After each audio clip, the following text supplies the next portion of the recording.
Brandy, talk to us about one, your background, your experience, but your thinking and your mindset around how to leverage processes to help organizations scale.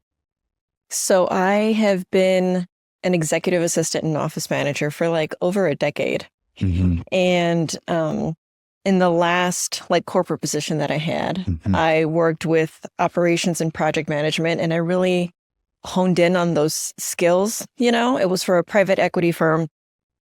So I had my hand in a lot of different things, which I like to do. In terms of processes for CT specifically, I think that a lot of it comes to first doing a realistic look at what you currently have.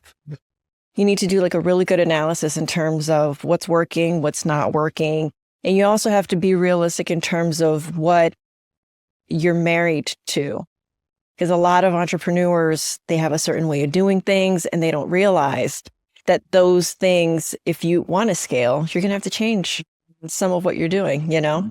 So definitely realizing that as an entrepreneur, you sometimes need to get out of your own way.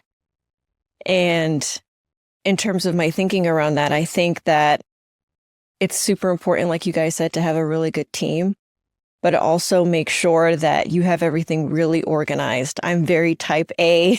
I'll color code everything. And yeah, I just think it helps with onboarding and with, you know, client management and everything to kind of make sure that from A to Z, everything's kind of buttoned up.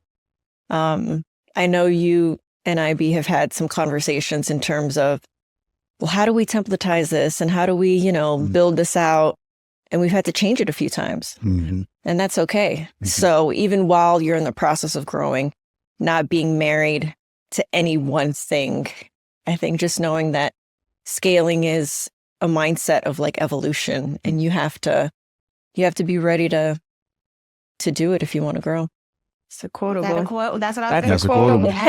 Justin. That's a quotable. Everyone. So Scaling true. is a mindset of evolution. It's so true. Yeah. That's deep. yeah, we might have to sit on that. Yeah. Snaps. Ooh. That goes- Right. Right. Could That's be. the title. It could be. No, it's true. Yeah. And to that end, I mean, if you're scaling or if you're trying to scale or prepping to scale, you have to make sure you're doing stuff or you're implementing things that are sustainable. We talk all the time around no one person should be the end all be all for any business. And I think when you're an entrepreneur and you're building something from the ground up, it's real easy to get kind of caught in that mode. But as you start to graduate to the next phase of your business, you got to prepare for the worst. And that worst is what happens if I need to step away for 2 weeks, 3 weeks, 4 weeks? Can the business run without me?